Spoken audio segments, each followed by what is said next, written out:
దాసకాయలపల్లి current connection వరదలు వచ్చాయి, మా ఇల్లు కొట్టుకుపోయింది. దాంతో పాటు నా భార్య పిల్లలు కూడా కొట్టుకుపోయారు. నేను ఊరిపోతున్నాను. మీకు డిపాజిట్ కట్టాను కదా, ఆ డిపాజిట్ పట్టుపోతామని వచ్చాను. రోజుగా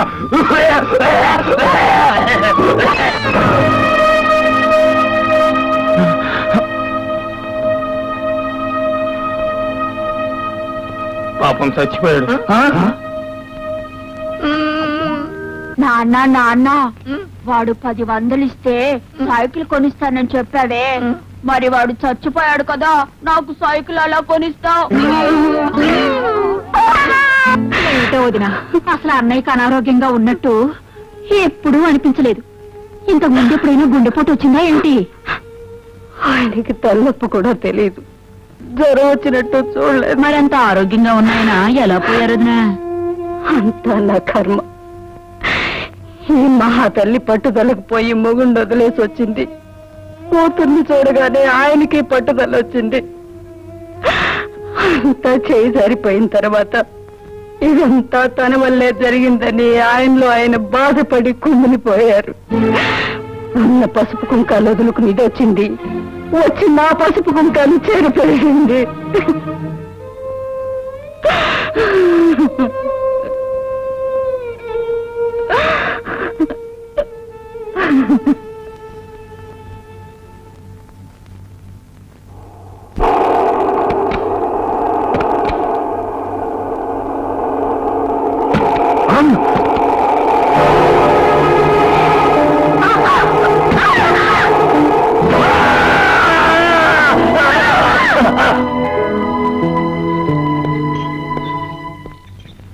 సరళ గారు మీరేనా? అవునండి. ఒకసారి లోపలికి వస్తారా? మీరు ఇక్కడ కూర్చోండి. బాబు చూసుకో.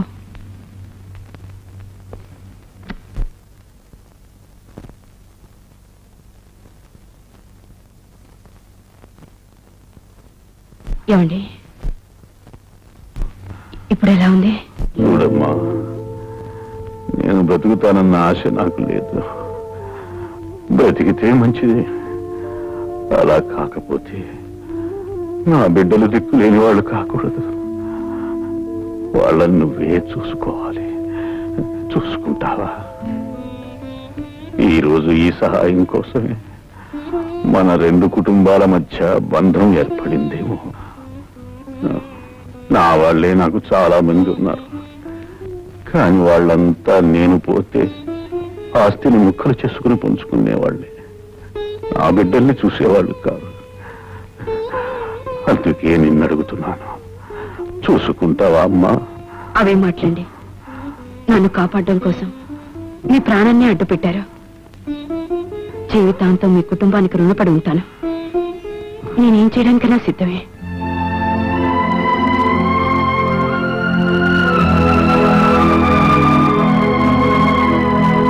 లాయర్ గారు, నా ఆస్తి మొత్తం ఆమె రక్షణలో నా బిడ్డలకి దక్కేలా రాయండి. అది చట్ట ప్రకారం సాధ్యం కాదు. మీ తర్వాత మీ ఆస్తి మీ భార్యకే దక్కుతుంది, కానీ మీకు భార్య లేదు. ఇప్పుడు ఎలాగా? చూడమ్మా, ఆయన ఆస్తి అంతా నీ పేర రాయమంటున్నారు. నీ సంరక్షణలో పిల్లలకు దక్కేలా రాయమంటున్నారు. అలా చేయడానికి చట్టబద్ధమైన కొన్ని నిబంధనలున్నాయి. రేపు ఆయన తర్వాత ఆయన దాయాదులు నువ్వెవరైనా అడగవచ్చు. అందుకు నువ్వేం సమాధానం చెప్తావు? అప్పుడు వాళ్ళు ఆస్తిని కాజేసే ప్రమాదం ఉంది. అందుకే నువ్వు ఆ పిల్లలకి తల్లివి కావాలమ్మా. పిల్లలకు తల్లి అంటే చట్టబద్ధంగా నువ్వు ఆయనకు భార్యవు కావాలి. అప్పుడే పిల్లలకు నిజమైన సంరక్షణాలు కాదు. ఆలోచించద్దు. నువ్వు ఆలోచించేలోగా ఏ క్షణంలో అయినా ఆయన ప్రమాదం జరగవచ్చు. అప్పుడు పిల్లలు దిక్కులేని వాళ్ళైపోతారమ్మా.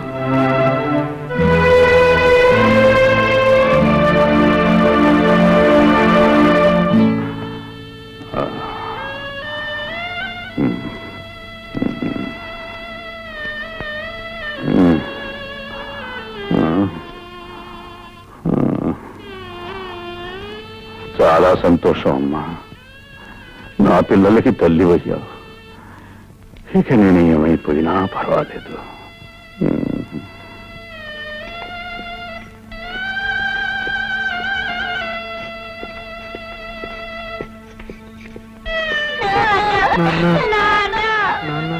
బాబు ఊరుకోండి బాబు.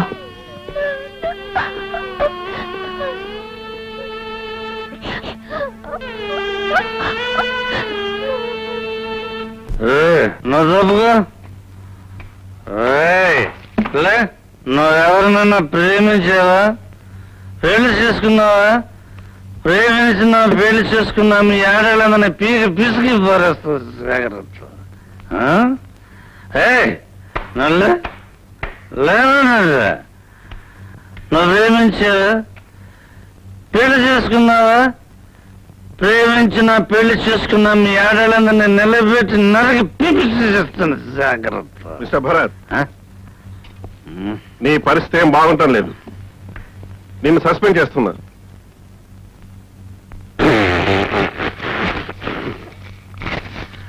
After all your job, this is life.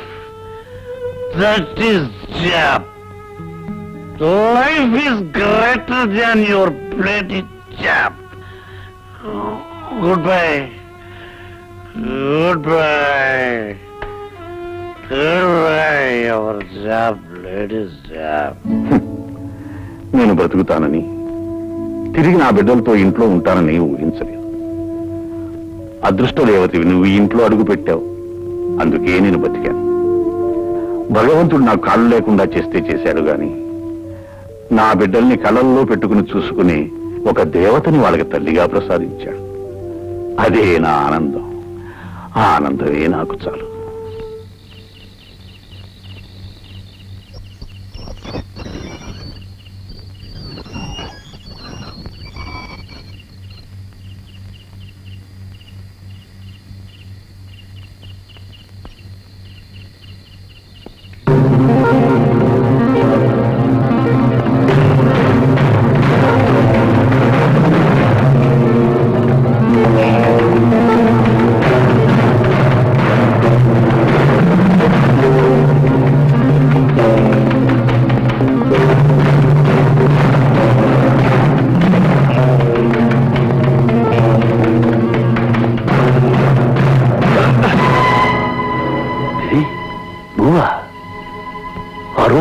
ఎందుకున్నావేనా?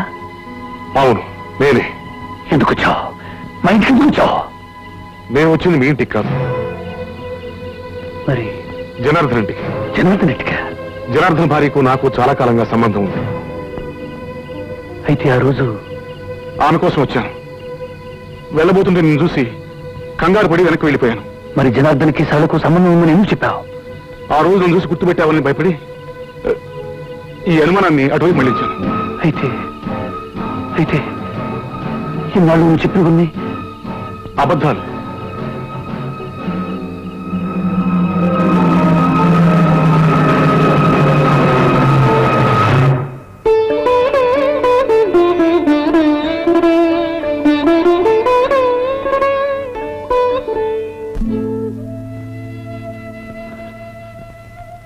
Sorry.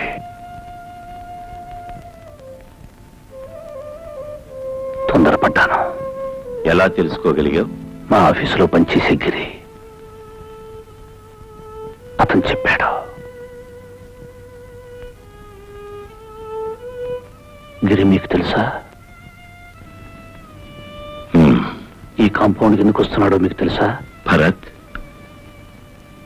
ఇదేమిటి? గుప్పెట. ఇందులో ఏముంది? తెలీదు. ఇప్పుడు ఏమీ లేదు. అదే నీకు నాకు ఉన్న తేడా. తెలిసి కూడా సహించారా? వదిలేయాలి, లేదా చంపేయాలి, లేదా చావాలి. ఫలితం అల్లరిపాలు. మిస్టర్ భరత్, ప్రవాహానికి ఎదురెళ్లే అలవాటు నాకు లేదు. విసురుగా ప్రవాహం వస్తుంటే నిలబడిపోతాను.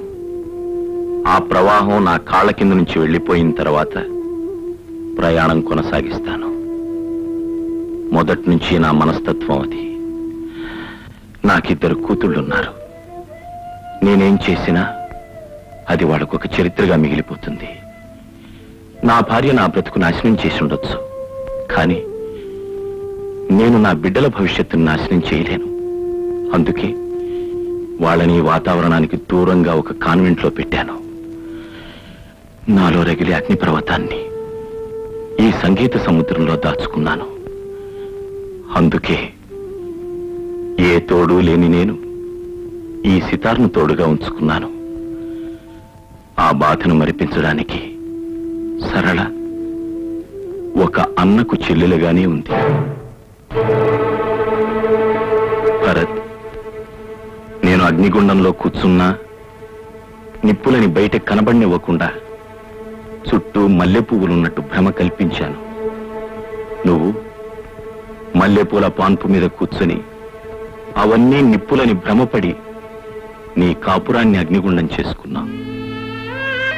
నిజాల్ని గుప్పెట్లో దాచుకోవాలి, బాధల్ని గుండెల్లో దాచుకోవాలి. జరిగిందేదో జరిగిపోయింది. వెళ్ళు, సరళం రమ్మను. నువ్వు అడిగితే తను కాదందు.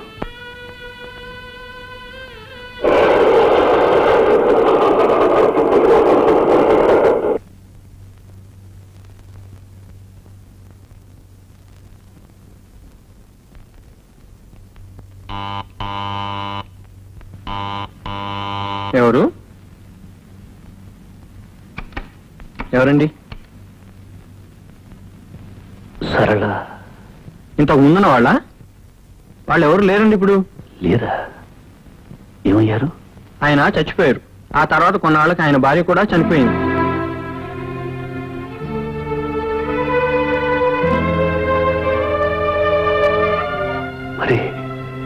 మరి సరళ ఆయన చనిపోయాక ఆమె ఇల్లు విడిచిపెట్టి వెళ్ళిపోయింది. ఆ తర్వాత వేరే ఎవరినో పెళ్లి చేసుకున్నాడు.